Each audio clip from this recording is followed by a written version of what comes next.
3 घंटे वही करेंगे देखो, बाबा, वही मन को मारने का प्रयोग है सब, सारे प्रयोग मन को मारने के, मनोरंजन बन गए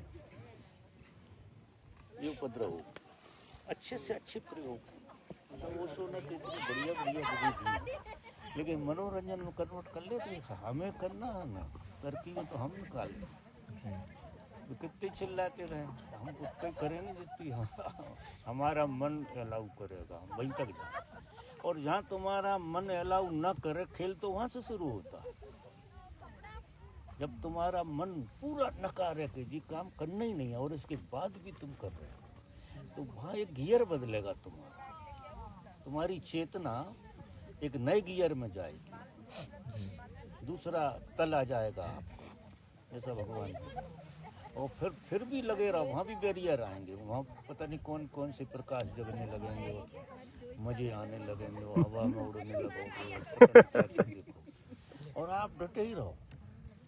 एक की नहीं सुनना, जो दिखा रहा है वो सब झूठ, जो अनुभव में हो रहा है वो सब झूठ, तुम्हें लगे रहो, लगे रहते रहते रहते रहते रहते फिर तीसरा गियर बदल जाए। वो गियर किसी का बदल गया, वो आदमी इधर की एनर्जी से नहीं जी रहा, वो एनर्जी अलग एनर्जी से जुड़ गया। क्योंकि मूल रूप से हम जुड़े हैं पूरे अस्तित्व से, कनेक्ट हैं, लेकिन हमारे कनेक्शन टूट गए। और आदमी अकेला क्या करेगा साधना, उसकी क्या दम है कि साधना कर सकता, जब तक उसका कनेक्शन नहीं जुड़ता, ऊपर से कनेक्शन जुड़ता है। और वो जब आपका ये अहंकार, क्योंकि ऊपर से कनेक्शन जुड़ जाए और अहंकार हो तो तुम प्राण ले लोगे दूसरे, वो जब ही जुड़ता है जब आपका अहंकार खुदा। फिर साधना आप नहीं कर रहे, फिर साधना हो रही है। आपको जो लगेगा सब हो रहा है, कोई नहीं कर रहा, वहाँ जाके आप गतिशील होते हैं। वहाँ तक हमें, एक अवस्था तक हमें उछल कूद करना, इसके बाद तो अस्तित्व करता है। सारी इजोटेरिक चेतना सहयोग करने लगती है, सारे गुरु पृथ्वी पर हुए हैं तो सब सहयोग करते हैं। जो पृथ्वी पे आज तक कहीं भी कोई गुरु और कोई अवतार रहा हो, वो एक अवस्था के बाद हर साधक को सहयोग मिलता हो, चाहे तुम उसे मानते हो चाहे न मानते हो। और जब तक इतनी अपार ऊर्जा का सहयोग मिलना शुरू ना हो जाए, तब तक ये माया जाल जो है ना, बहुत खतरनाक है माया जाल, इसमें से निकलना बहुत बाहर हो जाता है। तो किसी साधना में तुरा होना चाहिए, गियर बदलना है, सीधी बात। आप थक रहे हैं, इसका मतलब है आप बहुत निम्नतम तल में जी रहे हैं, इसलिए साधना में आपको डायनेमिक कर रहे हो, आप थक जाती हैं। तो इसका मतलब है आप बहुत धरातल पर ध्यान कर रहे हैं, आपको रोकना पड़े, आपकी ऐसी स्थिति हो जाए। मैंने एक आध बार लेक्चर में कहा भी है कि जी बाजी बजाते हैं और वो देखते रहते हैं, तो तीसरा चरण दूसरा चरण हो गया, और पहले से ही इंतजार करते हैं कि हो ही नहीं रहा यार। बड़े गौर से सुनते हैं कि दूसरा हुआ ही नहीं, दूसरा होता तो तीसरा कब पूरा होगा। ऐसा गियर बदलते हैं भीतर से, बाहर से बदलते हैं। अगर आप साधना करोगे आपको पता लगेगा यार कि गियर बदला, क्योंकि आप हल्के हो गए।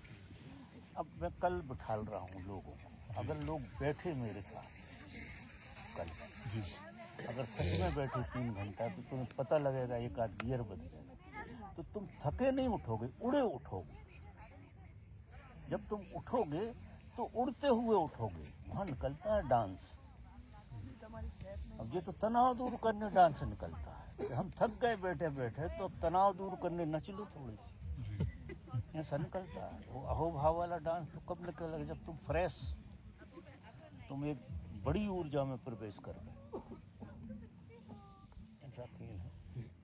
तो कल से प्रयोग चालू करते हैं, बिठा लेने का, कौन कौन बैठता है। महावीर कई हो, पी लगेगी नहीं लगी होगी तो लगेगी, सुनने ही नहीं है भाई, हो जाने कोई दिक्कत नहीं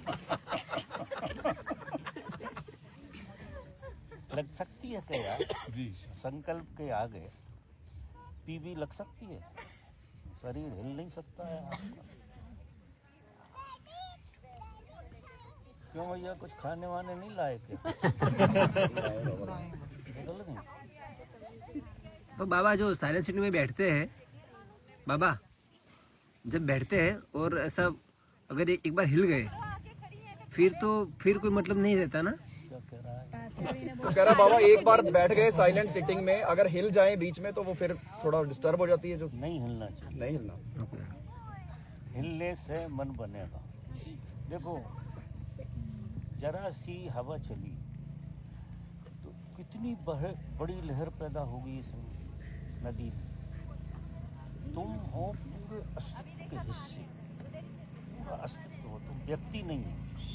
ये बड़ी विडम्बना है कि सबको जो भ्रम है कि वो व्यक्ति है, और पीड़ा भी यही है कि तुम हो समष्टि और व्यक्ति की तरह जी रहे हो, तो तुम एक छोटी सोच को जी रहे हो। हमें ना तो कोई चीज़ें परेशान कर रही, ना लोग परेशान कर रहे हैं, हमारी ओछी सोच हमको परेशान कर रही है।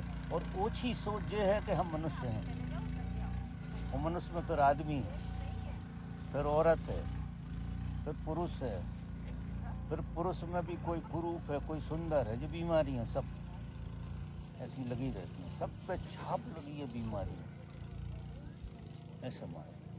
तो हम बहुत नीचे तल के एनर्जी का उपयोग करते हैं। इसलिए जब देखो जब लोग थके हुए होते हैं, ऐसा कैसे थक जाओगे यार? तुम्हें कोई बीमारी नहीं है, कोई दमा तो है नहीं, तुम्हें डायबिटीज भी नहीं है, कोई बीमारी नहीं है, अच्छा बोला 5-7 रोटी खाते हो।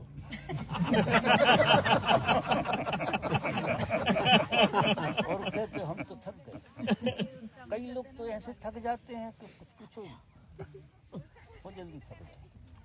अब उसका कारण वही है कि वो जो है बहुत निम्न तल की एनर्जी को जीते हैं और लड़ते रहते हैं उस एनर्जी से, क्योंकि उस एनर्जी का सदुपयोग होता है। तल अगर बदलेगा तो फिर मजा। ध्यान आखिरी में आनंद हो जाना चाहिए, तो तुमने ध्यान वाकई किया, आनंद हो, उठो तो उड़ते हो। ऐसे जैसे बैठा बैठा आदमी, आप आश्चर्य करो, शरीर रहते ही नहीं है। क्योंकि शरीर का पता लगा है ग्रेविटी से, और ग्रेविटी पकड़ती है विचारों से। जितना ज़्यादा विचार में आदमी घूमेगा उतनी प्रकृति की कसस उसको नीचे खींचेगी। ये नियम है। जैसे जैसे जैसे जैसे आप विचार के साक्षी होते जाते हो, विचार तुम्हारे कम होने लगते, तुम ग्रेविटी के बाहर आ जाते हो, तुम उठ जाते हो। तुम्हें धरती पे बैठे बैठे कभी कभी तो भ्रम होता है कि यार धरती है भी कि नहीं है, हम हवा में लटके, ऐसा लगता है। क्योंकि तुम्हारा रूप जो है ना, ये स्थूल शरीर है, इसकी आइडेंटिटी छूट जाती है, तो तुम प्राण शरीर में जाती हो। और प्राण शरीर बहुत हल्का है, और प्राण शरीर के बाद फिर और दूसरे शरीर में जाते हो, वो और भी हल्का है, हवा पानी हो जाते हो आप। और वो हवा पानी वाले बोध को जिए, वो जब देखो जब मजे ही आते रहें। ऐसा है। अगर बीमार नहीं हो वो अलग बात है कि बीमारी में तो शरीर साथ नहीं देता, वो अंदर से मजे में रहती, लेकिन इस शरीर पे असर नहीं पड़ पाता ज़्यादा।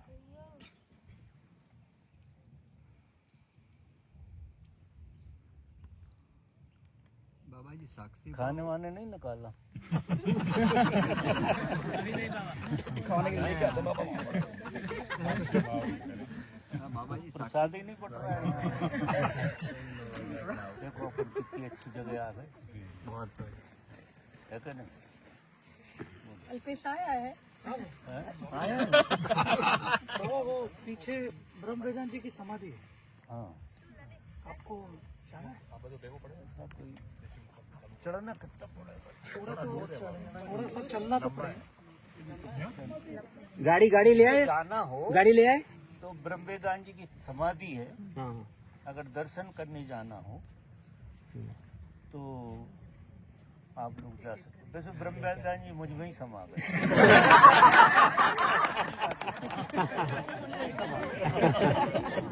समाये हुए और से देखोगे तो तुम्हें लेकिन मगरमच्छ यही दर्शन कर ले। लेकिन जाना हो, किसी का दिल हो, जाना हो तो धर्म में हानि तो कहीं है ही नहीं। साक्षी भाव और सजगता भाव, साक्षी भाव और सजगता भाव भेद बात है। सजगता प्रक्रिया है और साक्षी परिणाम। सजगता जो है ना वो प्रयास है। तो सजगता का तो आपको सतत प्रयास करना पड़ेगा। और साक्षी जो है, जब प्रयास बिल्कुल नहीं होता तो तुम साक्षी हो। साक्षी तो कोई भी आदमी इस वक्त बैठा है तो साक्षी नहीं बैठा। तुम्हारे प्रयास के कारण, गतिशीलता के कारण तुम्हें साक्षी का बोझ नहीं पड़ेगा। क्रिया अकेली अगर तुम हो तो तुम दिन भर नहीं जी सकते। दिन भर में जैसे कुछ कीड़े मकोड़े ऐसे होते हैं, दिन भर हल्ला मचाते हैं, शाम तक मर जाते हैं। तो ज़्यादा हल्ला मचाते हैं वो जल्दी में मनुष्य क्या है, थोड़ा 70-80 साल का हल्ला मचाता है फिर मरता है अपने को मार क्योंकि अपने से लड़ रहा है वो पूरा का पूरा। उससे जो भ्रम है, मैं आज किसको बता रहा हूँ, कोई वैज्ञानिक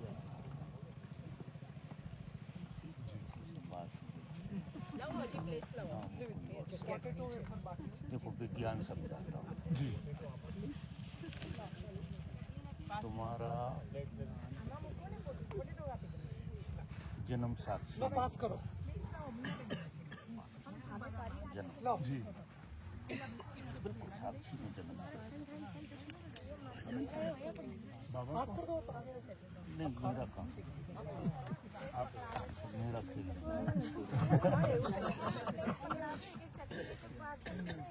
जी। जन्म आप जन्म साक्षी में, जन्म आप कह रहे हैं साक्षी में। जन्म होता है साक्षी और मृत्यु भी होती है साक्षी। और जन्म और मृत्यु के बीच में जो क्रम चलता है पूरा का पूरा, वो जो है पूरा का पूरा क्रम, जो भी हम करते हैं, पैदा होते हैं, जब चला वो हमें हम सब कुछ वो कैसा होता है उसका भी दिखता।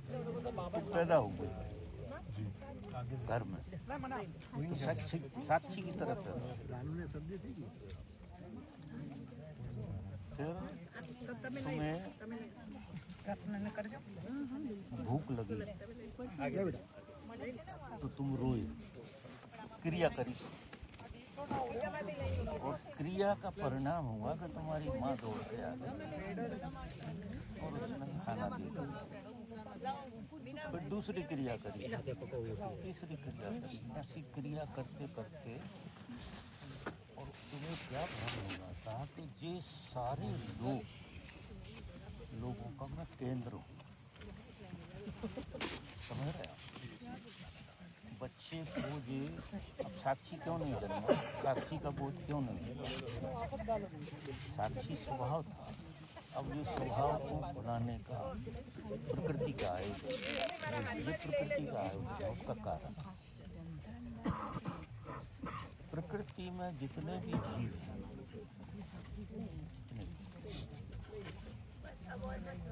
वे 4 और 5 दिन में अपने सब काम कर लेते हैं।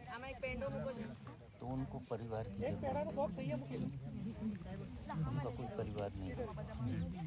वे अपने से खड़े हो जाते हैं, अपने से चलने, हफ्ता 2 हफ्ता, किसी का महीना जाए।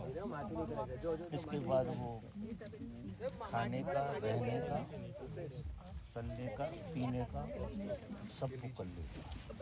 मनुष्य जो बनाया गया है, अनिवार्य रूप से उसके अंदर नकली सेंटर पैदा होता है। नकली मतलब अहंकार, अनिवार्य केंद्र, वो अनिवार्य शर्त है। क्यों? कि अगर वो सेंटर पैदा ना हो, वो लोगों को प्रभावित ना करे और काम ना करा पाए तो मर जाए। तो कुदरत ने ऐसी डिजाइन की है, मनुष्य के साथ ऐसी डिजाइन की है कि उसे अधूरा पैदा कुदरत, तो उसे सहयोग मिलता है सबका। उससे जो भ्रम हो जाता है कि मैं सबका केंद्र हूँ, बच्चे को जो भ्रम हो जाता है कि मैं सबका केंद्र मैं हूँ, तो सारे लोग नच रहे हैं मेरे कारण, मुझे ज़रूरत होती है वहाँ दौड़ी चली जाती। बाप से कहता हूँ किताब ख़त्म हो गई, बाप दौड़ के किताब लाता। भाई से कहते हैं कि ऐसा कर, भाई दौड़ के लाता। अब ये सब चलता, इससे भ्रम पैदा हो गया कि मैं केंद्र हूँ सबका। ये बीमारी सबको लगी, हम सब यहाँ बैठे, हर एक आदमी को ये लगता है कि मैं केंद्र हूँ। बड़े होने के बाद दूसरी चीज़ें, यानी हम ऐसे ऐसे नाटक करते हैं, अब वो केंद्र में जीने की पड़ गई आदत, और वो केंद्र दूसरे को इम्प्रेस करके होता है, दूसरों को इम्प्रेस, क्योंकि ज़रूरत तो हो गई पूरी, आप वो प्रकृति ने तुम्हें मुक्त कर दी, लेकिन आदत का क्या करो? वो केंद्र में जीने की आदत पड़ गई, नकली केंद्र में। तो आप जो है ऐसे ऐसे काम कर, इवन आप कपड़े भी इसलिए पहनते तो कोई तुम्हें देखे, तो वो तुम्हारे केंद्र को पोषण मिलता है। तुम आभूषण भी इसलिए पहनते हो कि तुम केंद्र बनते हो दूसरों का। काम भी ऐसा करो, गाड़ी भी खरीदोगे बहुत बढ़िया, बंगला भी बहुत बढ़िया बनाओ, क्योंकि सारी जिंदगी आदमी दूसरों का केंद्र बना रहे, उस बीमारी को जीता है। अगर आपको दूसरे आपका केंद्र हैं, तो फिर आप अपना केंद्र कब ढूंढोगे? ढूंढ ही नहीं सकते, क्योंकि आपका तो काम चल रहा है। आप जैसी वैसी हरकत करके सुबह से शाम तक हर आदमी, छोटे से छोटा, ठेले वाले से लगाकर राष्ट्रपति, सब इस बीमारी से ग्रसित हैं कि वे एक झूठे केंद्र को जीते हैं। कोई धन को बहाना बनाता है, कोई पद को बनाता है, कोई शरीर को कोई दोस्तों को बनाता है, कोई कला को बनाता है। अब जो जितनी प्रतिभाएं पैदा लोगों ने की, सिर्फ और सिर्फ अपने केंद्र को मजबूत करने के, झूठा केंद्र खो ना जाए, इसलिए गजब के उपाय किए जाते हैं। क्योंकि जो खोने लगता है तो हम बीमार से होने लगते हैं। अगर 4 दिन कोई भी ध्यान देने वाला ना मिले आपको, कोई भी ध्यान ना दे, और तुम्हारी पत्नी तो 1 घंटा भी अगर ध्यान ना दे, इतना केंद्र, इतना जबरदस्त बीमारी है पति पत्नी की, बाप बेटे की, ये सब बीमारियाँ। ये क्या है कि वो हमें अपने झूठे केंद्र का एहसास दिलाती, इसलिए हम उसकी हर नजाकत झेलते, हर उपद्रव झेलते, क्योंकि एक जगह मजा आता है हमें उसके साथ, क्योंकि वो हमें नकली होने का थोड़ी विजय दिलाती। बेटों को भी ऐसा ही, बेटों के साथ हम लगे ही रहते हैं कुछ ना कुछ करने। बे ध्यान देते हैं तो अच्छा लगता है, और जब बेटे ध्यान देना बंद कर देते तो लगता है जिंदगी खराब हो गई। इतनी मेहनत करी, अब उन गरीबों ने कुछ किया नहीं है, ध्यान देना बंद कर दिया, बस कहीं हुआ। तो उनसे छूटोगे तो तुम धर्म की तरफ चले जाओगे, तुम और कर्म की तरफ चले जाओगे, तुम दान करने लगो, तुम दयालु हो जाओगे, तुम पुण्य करने लगोगे, पुण्यात्मा हो जाओगे, क्योंकि उससे भी तुम्हें तुम्हारे केंद्र को सपोर्ट मिल रहा है। कोई दान मान नहीं करता है यहाँ, कोई पुण्य नहीं करता है। सारे के सारे लोग जो भी करते हैं अपने केंद्र का रस लेने के लिए करते हैं। कोई किसी पे दया कर ही नहीं सकता, खुद पे तो दया नहीं आ रही, खुद झूठ को जी रहे हो पूरी रात के नाइट में बन जाते हो, तो दूसरों पे दया होगी कि फालतू की बात। और दूसरों को दान मान कोई नहीं करता है, बेकार की बात। वो करता है दूसरों को दान कि उससे पुण्य लाभ मिलेगा, तो उसका जो झूठा केंद्र है कि वो दानी हो गया, वो मजबूत होता है, इसलिए करता है। माने यहाँ हर आदमी बीमार है, क्यों कि नकली केंद्र को जीता। अब ओशो जैसा कोई व्यक्ति पैदा होता है वो इस झूठे केंद्र को झूठा केंद्र बता देता। अगर गौर से सुनो तो उसको करते क्या है, तुम्हें झूठा करते, देते कुछ नहीं है, क्योंकि देने तो कुछ नहीं है। कारण ये है कि वो क्या देंगे, वो दिया नहीं जाता, वो तुम पे है ही, परमात्मा तुम पे है ही। कोई गुरु किसी के लिए को कुछ नहीं देता है, लेकिन तुम्हारे झूठे केंद्र को तोड़ने में सहयोगी। अब बीमारी ऐसी है कि गुरु तुम्हारा केंद्र हो जाता है। अब हर जगह डींगे भरोगे कि ओशो जैसा विद्वान, अब तुम फिर बीमार हो, अब तुमने बड़ी बीमारी पकड़ ली, तो ओशो के नाम की दवाई खाने लगी। तो अगर आप सदगुरु को बहुत प्रेम करते हो, बहुत सच में प्रेम करते हो, तो सदगुरु तुम्हें छोड़ देगा, तुम्हें बिल्कुल छोड़ देगा सदगुरु, अगर सच में प्रेम करते हो। जब तक तुम्हारे झूठे केंद्र का खेल है, जब तक उसकी ज़रूरत तुम्हें है, तो उनकी ज़रूरत उन्हें है, ऐसा चलता रहता है। अगर उनकी बात समझ में आ गई और कोई एक विधि भी, फिर वो विधि बताते हैं बहुत सारी, वो विधि पकड़ ली आपने, तो आपको वो विधि में इतनी उलझ जाओगी कि ये जो आप रस ले रहे थे ना सब तरफ से, टाइम ही नहीं मिलेगा आपको रस लेने का। कोई नमस्कार करे तो ठीक, और ना करे तो तुम्हें फुर्सत कहाँ है किसी की नमस्कार देखने। आपको दूसरे धंधे में लग गए हैं, आप साक्षी की यात्रा में लग गए, या जो भी एक विधि पकड़ लिया, वो गोरख धंधा पकड़ लिया, उसमें लग गए, सारी ऊर्जा समेट के एक तरफ आ गई। वो जो रस जो आ रहा था ये बंद हो गया, और रस जैसे जैसे बंद होगा और असली केंद्र मिला नहीं, इतनी पीड़ा हो गई। इस जगत में सबसे ज्यादा पीड़ा अज्ञान की है, आप आश्चर्य करो। ज्ञान का तो कोई मजा है ही नहीं, लेकिन अज्ञान की पीड़ा बहुत है। अज्ञान आदमी को सबसे ज्यादा पीड़ा में डालता है। अज्ञानी कोई नहीं होना चाहता, छोटा छोटा ज्ञान सबके पास है, 4-5 लोग मिल जाते हैं उस ज्ञान के लिए, और वे तुम्हारे झूठे केंद्र को सहला देते हैं, तो तुम्हें लगता है ऐसा थोड़ी है, क्योंकि वो गिजा मिल गई आपके, आप उनसे भाड़े में जाए, कुछ लेना देना नहीं।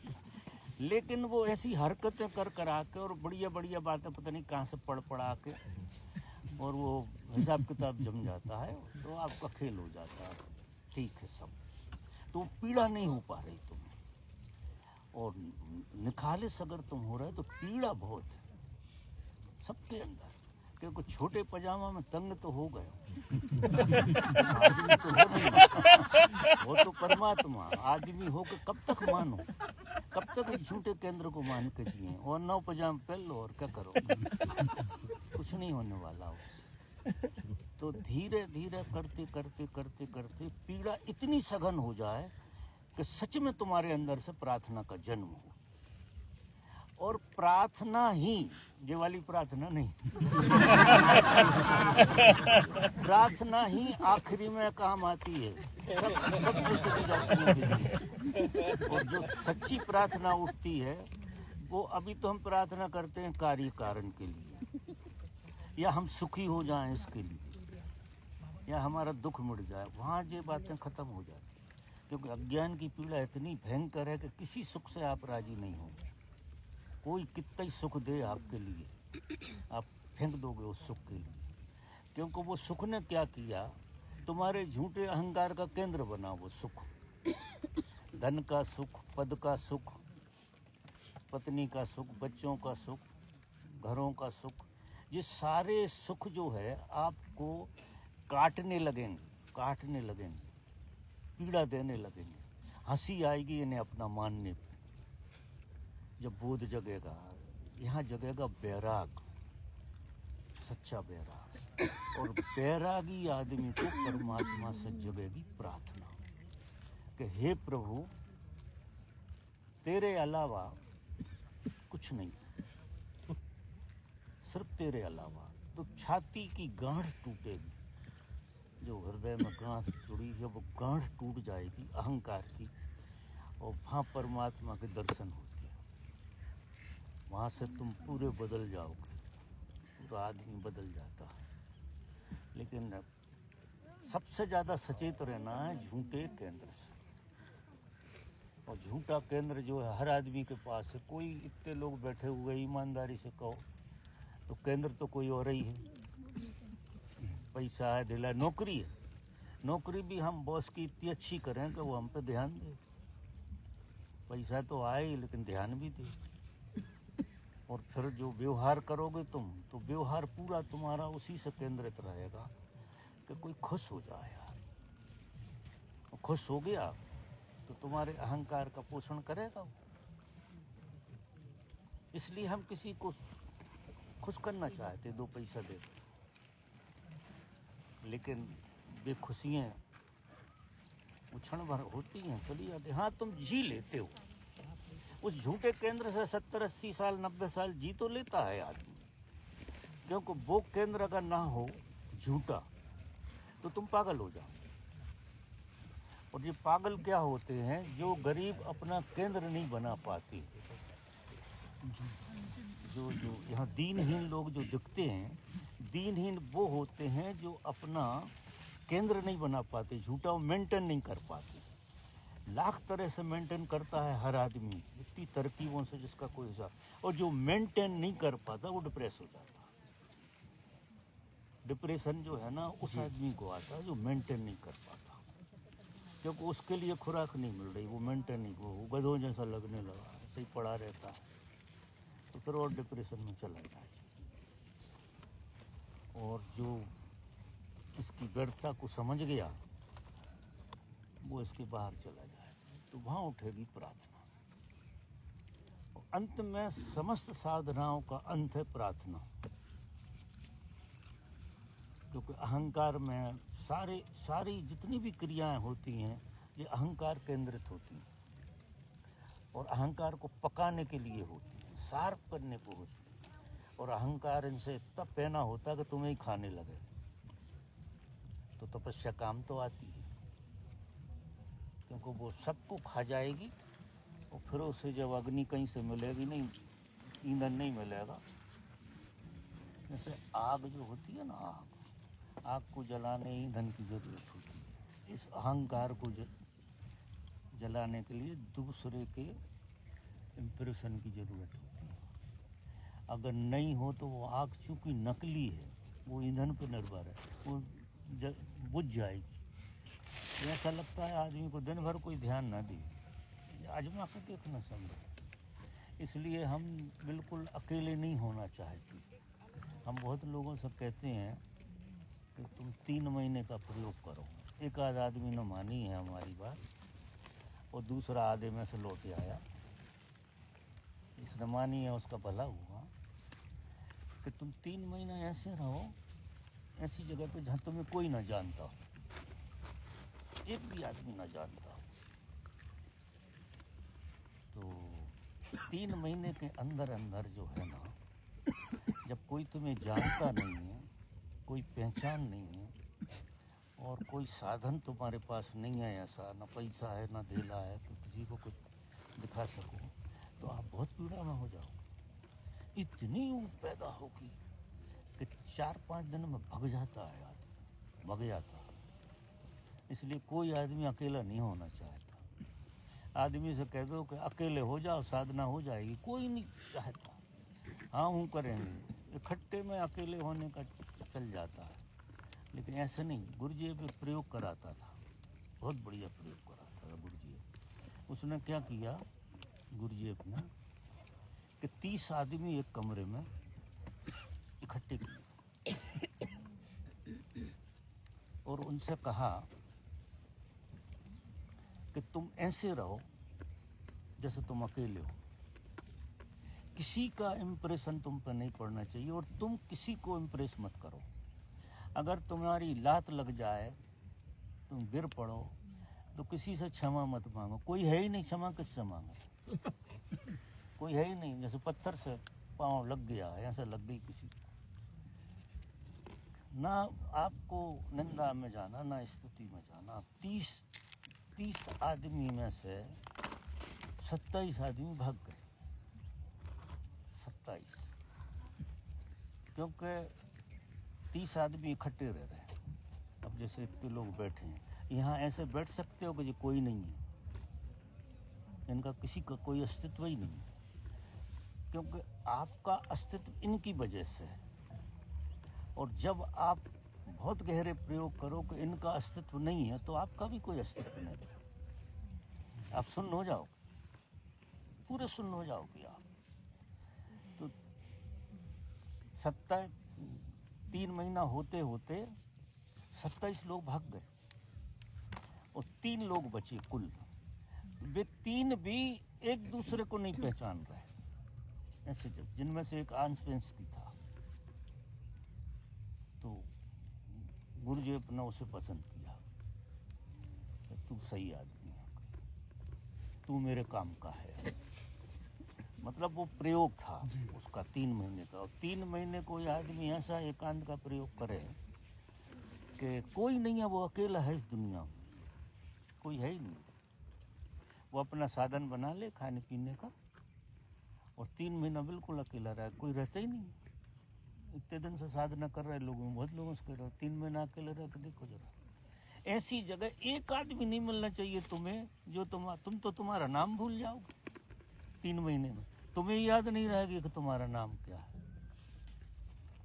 ऐसी हालत हो जाएगी 3 महीने अगर अलग ऐसे रहते हो तो, बिल्कुल एकांत में, बिल्कुल एकांत में। और कोई दिखता है तो दिख ही नहीं रहा, जैसे पेड़ पौधे दिखते हैं ऐसे लोग दिख रहे हैं बस। पेड़ पौधे से ज़्यादा मत मानो आप, पेड़ पौधे दिख रहे हैं ऐसे लोग दिख रहे हैं। अब इतना गहरा प्रयोग कोई करेगा तो उसके अंदर सेंटर पैदा नहीं होगा। नकली सेंटर को मारने का आयोजन किया और असली सेंटर पैदा हो गया, वहाँ से राजा बनकर लौटना है, क्योंकि उससे पहली बार पता लगता कि मैं कौन हूँ। अब वे तो लोग बता देते हैं कि तुम ये हो, कोई कह देता तुम गधा हो तो वो भी बड़े जल्दी मान लेते हैं, और कोई कह देता राजा हो तो वो भी मान। ऐसा नहीं गधा नहीं मानते, तो कोई लाल क्यों हो जाते हो, मानते तो हो थोड़ा बहुत, एकदम लाल हो जाती, कोई कहते गधे हो, लाल हो गए मैंने मान ली तुमने कहो थोड़े बहुत तो।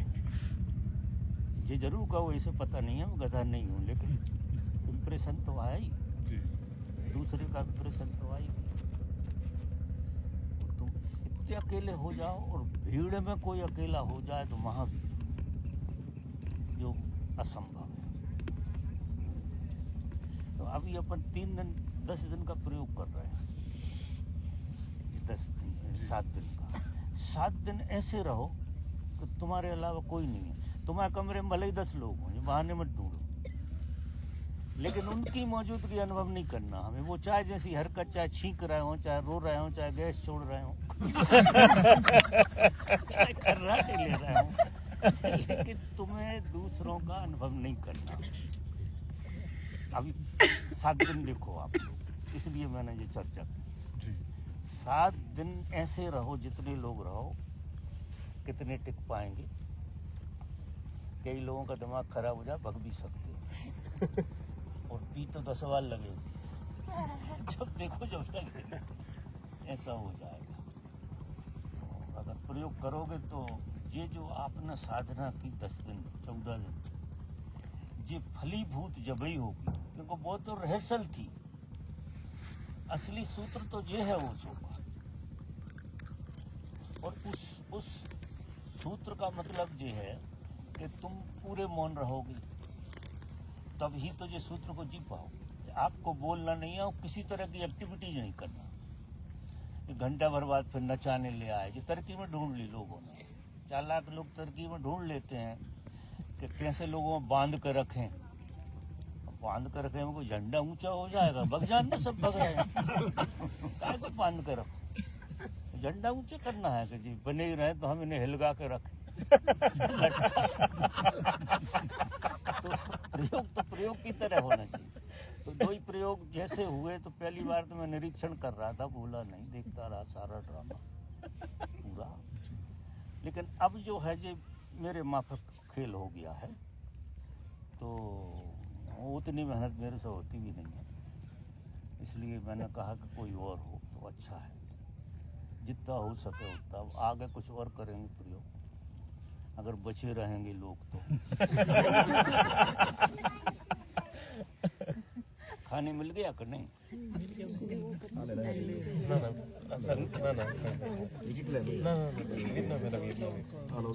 और बहुत सारा है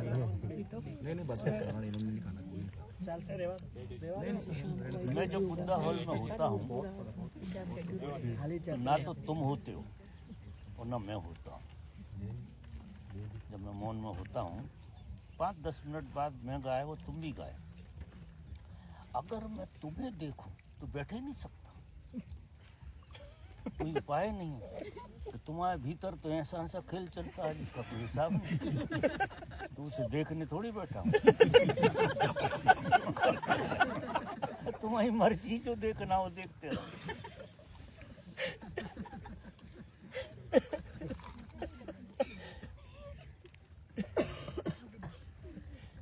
कल सब प्रयोग जो करते हैं, 7 दिन का मौन बहुत अनूठा प्रयोग है, ओशो की कृपा है।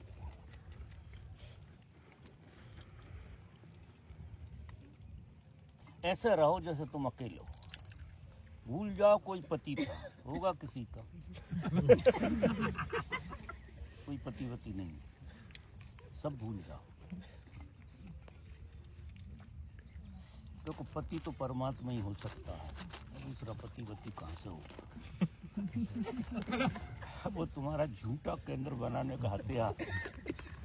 तुम उसे यानी हम एक दूसरे पे अत्याचार करने इकट्ठे होते, बदले लेते हैं पति पत्नी इकट्ठे पुराने, एक दूसरे को भुलाने का आयोजन है।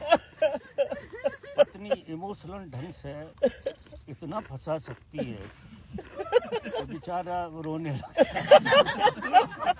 उसके बाद इमोशन का ऐसा हथियार है कि तुम्हें पति बनना ही पड़ेगा, लाख कोशिश करो तो।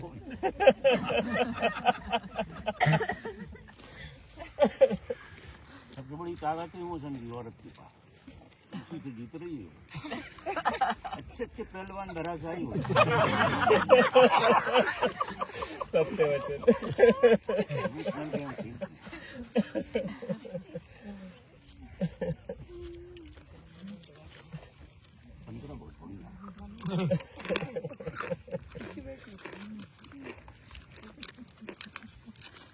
आप किसी को प्रश्न है क्या?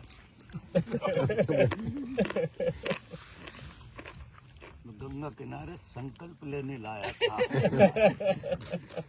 संकल्प लो कि कल से ऐसे जीना है। तो 7 दिन तुम नहीं हो, और तुम तो नहीं हो, आश्रम में कोई नहीं है, तुम अकेले ही हो। चाहे बात भी होती रहे बाबा, चाहे बात भी होती रहे किसी के साथ, बाकी नहीं ऐसे कि जैसे दिनचर्या में जो बात सब कोई है कोई नहीं, खुली आंखों से भी नहीं, बंद से भी नहीं। व्यवहार तो हमें करना है। हम अपरिचित जगह में जाते हैं, जब लोग होते हुए भी नहीं होते ना, होते हैं लोग लेकिन हमारे लिए नहीं होते। हमारे लिए तो एब्सेंट हो जाते हैं सारे लोग। तो जिन्हें तो अपने मान रहे हो जो सबसे ज़्यादा पराए, बहुत पराए, ये अपने नहीं है, क्योंकि जिन्हें जानते नहीं हो तो तकलीफ देते ही नहीं। तो सुबह से शाम एक आध बार तो झटका लगा ही देते है कि नहीं? बहुत बार लगते दिन में। बाबा सिर दर्द और साधना का क्या संबंध है? साधना उसमें कोई संबंध है क्या? सिर में दर्द बोले सिर दर्द और साधना में क्या संबंध है? सिर दर्द और साधना में क्या संबंध है? संबंध है क्या?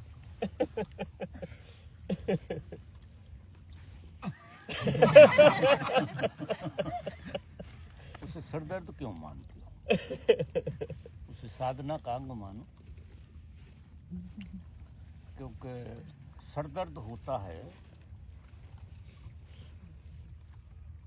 जैसे लकड़ी है, आग कमजोर है और लकड़ी गीली है तो धुआं होता है। वही आग अगर जलती है तो प्रकाश देती है और गर्मी मिटाती है, और अगर वो जल नहीं रही है, आधी जली है, अधजली लकड़ी जिसे कहते हैं, तो अधजली लकड़ी में धुआं उड़ता है अकेला, ना तो प्रकाश होता है ना चमक होती है, सिर्फ धुआं होता है। तो सर दर्द जो है ना, ये धुआं है कि तुम्हारे संस्कारों की लकड़ी बहुत गीली है और तुम्हारे बोध की आग कमज़ोर है। तो सर दर्द के प्रति जागृति को इतनी बढ़ा दो, इतनी बढ़ा दो, इतनी बढ़ा दो, एक पीक पर जाकर सर दर्द खत्म हो जाए। क्योंकि जब तुम ऊर्जा बढ़ाओगे, बोध को बढ़ाओगे, तो तुम्हारी अग्नि बढ़ेगी, और अग्नि बढ़ेगी तो वो सूख जाएगी लकड़ी और उसमें आग लग जाएगी। तो आग जब लगेगी तो तुम्हें मज़ा आएगा, उसमें आग लगेगी तो तुम्हें मज़ा आएगा। और वो जल नहीं रही है और धुना रही है, फंसी हुई है, निकाल सकते नहीं हो, फेंक सकते नहीं हो, कोई उपाय नहीं। तो तरीका ये है कि स्वीकार लो और उसे सरदर्द मत मानो। सरदर्द मानते ही वो गड़बड़ हो जाएगी। उसे ये मानो जो तपस्या का अंग है। क्योंकि दूसरे साधनों में लोग बाग साधना करते हैं, अपनी राजयोग की साधना है, इसमें तपस्वी खुद को ही बनना पड़ता है, खुद ही ईंधन बनना पड़ता है, खुद ही जलना पड़ता है। दूसरे लोग लकड़ी जला के खड़े हैं, एक टांग पर खड़े हैं, शीर्षासन कर रहे हैं, वे ऐसे आयोजन करते सताने के। अपन अपने से मत सताओ, क्योंकि प्रकृति में इतना डाल रखा है, वही सता रहा है, वही बोल।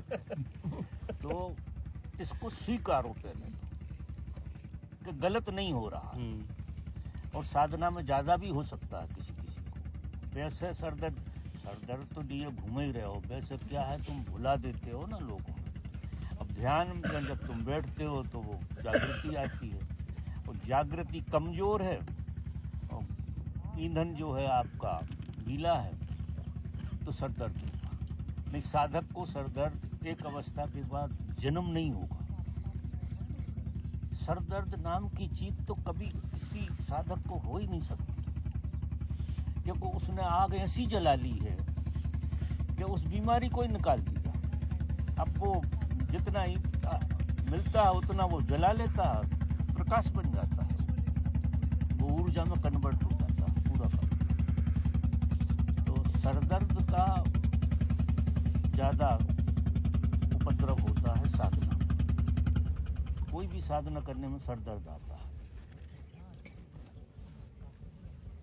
स्वीकार करके देखो, मर तो नहीं जाओगे, मर जाओगे तो मर गए होते, मरे ही नहीं हो, मतलब असहनीय तो नहीं है। कोई चीज असहनीय होती है तो मृत्यु उसी का तो ना, असहनीय हो जाएंगे तो मर जाओगे, ईंधन जला के तो मरोगे, तो भी कोई बुराई नहीं। इतनी तैयारी भी चाहिए। बाबा, एक ध्यान में बैठने में शरीर घूमने लग जाता है, जैसे थोड़े हल्के हुए ना, शरीर झूमने लग जाता है। क्या क्या शरीर ना झूमने लग जाता है, मतलब जैसे बैठे हैं ध्यान में? हाँ, अच्छी बात, डूबना तो अच्छी बात। ये झूमने लग जाता है, जैसे बैठे हैं ना ऐसे, मतलब झूमने लगते हो? हाँ, झूमने लग जाता है। वो भी मन की चालाकी है। तो क्योंकि झूमने में क्या हो गया कि परिवर्तन आ गया, स्थिति का परिवर्तन आया। मन बहुत बदमाश है, वो झूमने लगेगा, कुछ कुछ करने लगेगा। खुजलियाँ भी खूब होती हैं, खुजली नहीं होते उन्हें झूमना झामना आने लगता है। कोई ऐसी वैसी हरकत करो, सबका ध्यान आकर्षित करो, वैसे उपद्रव भी करते हैं।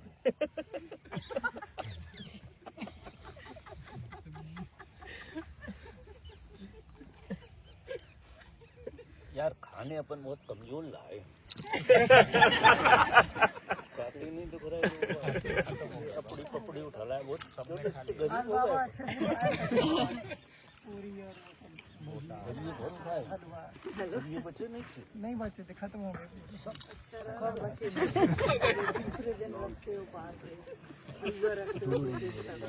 बहुत अच्छे बने थे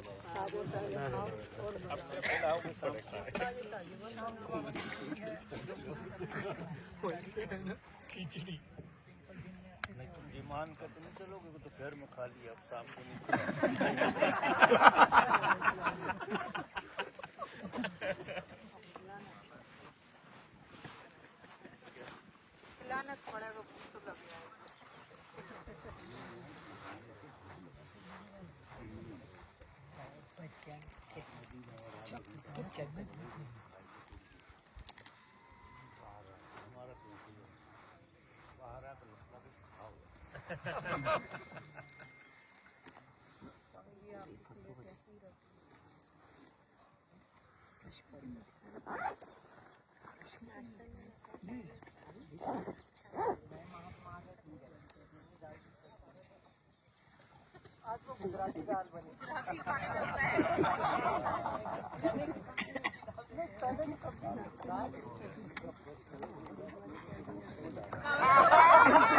के करीब जाओगे असली।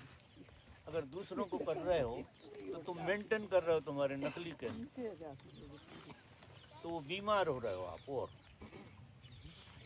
जब हम कोई भी कर्म दूसरे के लिए कर रहे हैं तो हम बीमार हो रहे हैं अपने भीतर, और अपने लिए कर रहे हैं तो हम स्वस्थ हैं। कर्म बुरा नहीं होता। कोई भी क्रिया जो है ना ध्यान में ले जा सकती, कोई भी क्रिया ध्यान में ले जा सकती, बस उसके प्रति बोध लगा रहे कि ये मनोरंजन नहीं, मनोभंजन, इससे मन मिटे। और अपने लिए तुम जो भी करते हो उससे मन मिटता है, क्योंकि मन का स्वभाव ये है कि उसे दूसरा मौजूद चाहिए। दूसरा अगर मौजूद नहीं है तो मन मर जाएगा, बचेगा नहीं। तो ये कला सीख लो आप, सबसे सुंदर और ऐसी कला है कि इजी भी बहुत है कि आप जो कर रहे हो अपने लिए करो, खुद के लिए करो, तो आप अपने में आओगे ज़्यादा, बहुत अपने केंद्र में स्थित हो जाओ। जरा भी दूसरे का ख्याल क्या करना, साक्षी तुरंत जग जाएगा, तुरंत। आप साक्षी में खड़े हो ऐसा लगेगा, आप साक्षी में नहीं हो इसलिए कि आप दूसरों को जी रहे हो, दूसरे के लिए जी रहे हो। तो क्या भगवान जी रहे हो तो भी गड़बड़। बाबा, प्रेम और भक्ति के मार्ग पे मन क्या खेल करता है? क्या प्रेम और भक्ति का जो मार्ग होता है, प्रेम और भक्ति, मस्ती,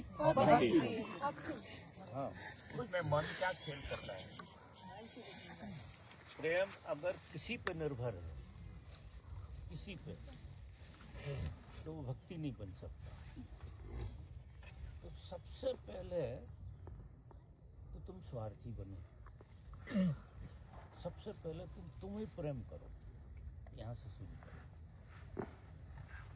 सबसे पहले स्वार्थी बनो कि आप अपने को प्रेम करो, और इतना प्रेम करो अपने को जितना परमात्मा करते हो, आप प्रेमी को करते हो, उससे ज़्यादा ही खुद को प्रेम करो। अगर तुम खुद को प्रेम करोगे तो भी तुम्हारा केंद्र डेवलप हो जाएगा प्रेम का, तुम्हारे भीतर से। फिर करना नहीं पड़ेगा, फिर तुमसे प्रेम उपजेगा। ट्रायल में प्रेम करना पड़ता है, लेकिन हम प्रयास करते हैं दूसरे से, कि दूसरे को प्रेम करते हैं, यही भूल हो जाए। प्रेम कायदे से करो अपने को। प्रेम तो तुम भरे पूरे पड़े हुए हो, तुम में इतना प्रेम भरा हुआ, तो तुम अपने से प्रेम करो, गजब, अपना रिस्पेक्ट करो। अब अपने रिस्पेक्ट में जब तुम जियोगे तो दूसरे के रिस्पेक्ट में जीने की जो बीमारी है वो खत्म हो जाएगी। तुम अपने आप में इतने अच्छे लगने लगो तो कोई तुमसे कुछ भी कहे, अपने कोई गौर से नहीं देखते, दूसरों पर निर्भर रहते हो, दूसरे तुम्हें हिलाते डुलाते रहो। तो प्रेम जब अपने से करते करते स्वयं जब होने लगे, आप केंद्र बन जाओ प्रेम की, वहाँ से भक्ति शुरू, प्रेम पक जाएगा और भक्ति में कन्वर्ट हो जाएगा। फिर तुमसे सिवा प्रेम के, जो स्त्री का एक स्वभाव ही होना चाहिए, सिवा प्रेम के तुम कुछ हो ही नहीं। ये गरिमा है तुम्हारी, बहुत गजब की गरिमा है, लेकिन कभी हम अपने ये तो कपड़ा तक नहीं पहनते यार, तो देखने वाला ना हो। रविन्द्रनाथ जो है ना बहुत श्रृंगार करके निकलती, बाल बिल्कुल ठीक ठाक करके निकलते थे। और उनसे कोई पूछता तो वो जी कहते थे मैं अपनी खुशी के लिए, मेरी खुशी के लिए मैं कपड़ा पहनता हूँ, मेरी खुशी के लिए मैं सब कुछ करता हूँ, कौन क्या देख रहा है मुझे इससे कुछ लेना देना। तो प्रदर्शन की जो बीमारी है, इसलिए आदमी ठीक है थोड़ी दाढ़ी वाड़ी रखा लेते हैं। तो मुझे तो जब मैं जवान था और जब इसमें आ गया था लाइन में, जवानी में तो रोग रहते हैं, तो ढंग से चलना पड़ता है, थोड़ा सा हिसाब किताब जमाना पड़ता है, लाइन वाइन। ये ख्याल में आ गया तो दाढ़ी रखाओ और बाल रखाओ, तो दाढ़ी और बाल लगा के भिजुकरे जैसे लगो, एक भी बगल से न कर जाओ, कोई नहीं देखेगा। तो इतना बढ़िया शस्त्र है जी, तो बहुत बढ़िया। तो मैंने 29 साल की उम्र में दाढ़ी रखा ली, 29 का था, और हमेशा, अब तो दाढ़ी मेरी झड़ गई बुढ़ापे के में, इतनी बड़ी थी, बहुत घनी दाढ़ी थी, अब वो झड़ गई, बुढ़ापे में सब झड़ जाता। तो आप आश्चर्य करोगे, मेरे पिताजी जब मरे तो मैंने पहली बार बाल कटवाए। बाल इसलिए कटवाए कि गांव भर बहिष्कार कर रहा था कि अगर ये बाल नहीं कटाएंगे तो इनके यहाँ कोई खाने माने नहीं आएगा, और ऐसा वैसा वो जो होता है गांव में, बड़े ट्रेडिशनल खेल चलते। मैंने कहा बालों से भी इतना क्या मुँह है, कटवा देते हैं, अरे घर की खेती फिर उगाएंगे। तो लोगों ने उसकी कौन करे, कटवा दी। मेरे ही बेटी मेरे सामने खड़े और ढूंढ रहे पापा का।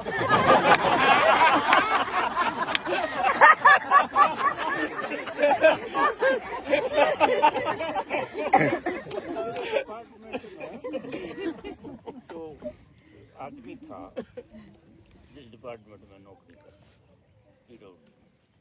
हम रात दिन संडे बैठ रहे हैं, रेलवे स्टेशन पे वो अकेला बैठा, तो मैं जाके उसके बगल में बैठ गया, उसने मुझे देखा ही नहीं। मैं खूब उसे गौर से देख रहा हूँ, वो मेरी तरफ देखा ही नहीं। गाड़ी लेट थी, 15 मिनट बैठे हम, 15 मिनट में उसने एक बार भी नजर नहीं डाला कि वो आदमी है। इतना फर्क पड़ जाता। तो मुझे वो दवाई समझ में आ गई कि यार ऐसे ही उठपटांग रहना ठीक है, थोड़ा सा तो बचने का तरीका जी अच्छा है। क्योंकि अब अपन ने जी मान ले कि अपन ने कौन देखने वाला है यार, कोई नहीं देखने, तो दुनिया में बहुत हैं देखने वाले लोग, तो अपन ने कौन देखे, अपन लाइन से बाहर हो गए। तो वो प्रयोग सक्सेस हो गया, बहुत सारी बीमारियों से मुक्ति मिल गई। अभी तो आजकल रोज दाढ़ी बनाना पड़ती, आदमी औरत होने की नकल कर रहा है। औरत बहुत सुंदर लगती है, क्योंकि दाढ़ी नहीं है उसके, सुंदर लगती है, चेहरा भी पूरा दिखता है। तो आदमी ने कहा कि अपन भी ऐसी नकल करते, शायद अपन भी सुंदर लगेंगे। लग नहीं सकते, लाख कोशिश करते, लेकिन वो बीमारी घुस गई है, तो बहुत रगड़ते हैं। आजकल डेली बनाते हैं, ऐसा सुना। हाँ बाबा डेली बनाते हैं। सवेरे निकलेंगे तो चकना कर करा के।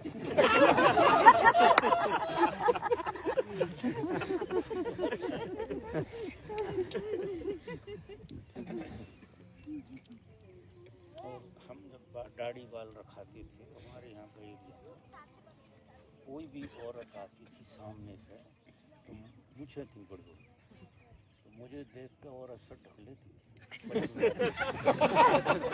तो कोई मर्द आ रहा है, पल्लू डाल ली आदमी, अब चिकने चुपड़े आ रहे हैं।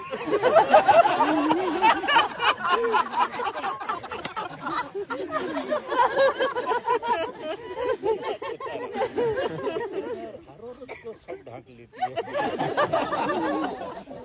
मुझे बाद में ख्याल आया, सम्मान करते हैं।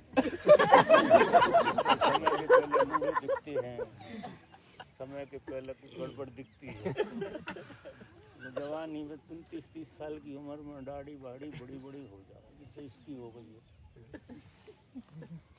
तो काम तो करती है। अपन चले क्या इरादा, यहीं रात रुकना।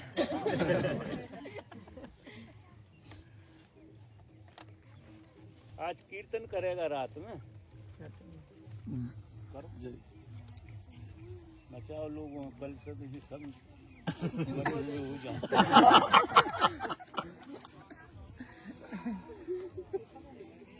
तो मैंने सूत्र बताया है कि अगर ये प्रयोग को सफल बनाना है, जो कर चुके हो तुम 14 दिन, अगर इसमें सच में तुम्हें जान डालनी है तो 7 दिन नथिंगनेस को जी। और सबसे बड़ा फार्मूला है, आदमी ना कुछ हो के जिए, किसी दंड बैठक की जरूरत नहीं। एक सूत्र तार देता है, निष्क्रियता से प्रेम करो, दिन में 2-3 घंटे इतने निष्क्रिय हो जाओ, दिन और रात में जैसे मर गए हो, ऐसे निढाल हो जाओ, अस्तित्व को सौंप दो सब कुछ, जैसे तुम मर गए हो, इतने विश्राम में चले जाओ, इतने विश्राम में, और उठो तो कोई भी एक्टिविटी मत करो किसी को प्रभावित करो, और किसी के प्रभाव से प्रभावित मत हो। वो तो जब भाई हमारी यात्रा बार बार याद दिलाती है, जब ये दाढ़ी वाड़ी रखा कर जो सब साधना चल रही थी, तो हमारे अंदर एक संकल्प जगा, इस संसार में सब लोग जिंदा हैं और मैं हूँ मुर्दा, मैं मर चुका हूँ। तो मरे हुए आदमी का क्या संबंध है जिंदे लोगों से? तुरंत संबंध कट जाता है, बाप मर जाता है, सबका संबंध कट जाता है। मैं मर गया, सबसे मेरा कोई संबंध नहीं। या दूसरी तरफ से भी सोचता था कि मैं अकेला जिंदा हूँ, ये सब मुर्दे हैं। काम कैसे कर पाते थे? हैं? काम कैसे कर पाते थे? क्या काम कैसे कर पाते थे? काम अपनी जगह होती है, काम का मरा हुआ आदमी भी काम करता है, क्योंकि काम के लिए जिंदे हैं कि लोगों के लिए जिंदे? लोगों के लिए मर गया मैं, काम के लिए तो जिंदा हूँ। मैं बाथरूम भी जाऊंगा यार, ऐसा थोड़ी।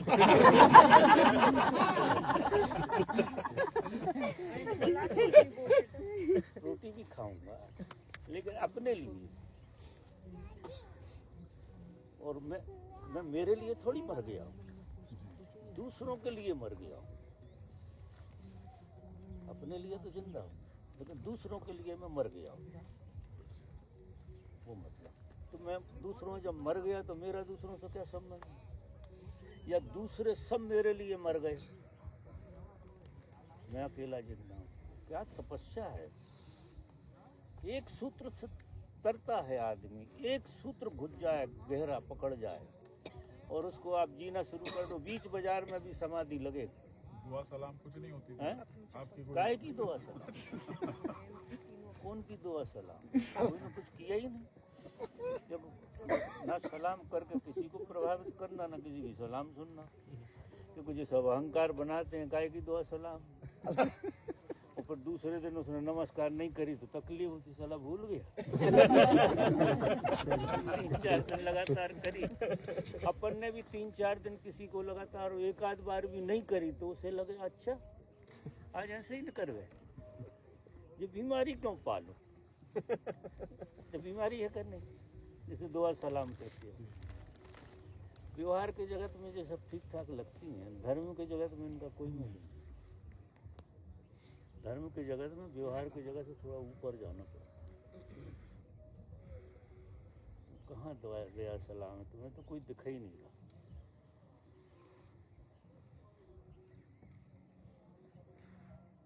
चले अपन लोग, लाओ लाओ इधर लाओ।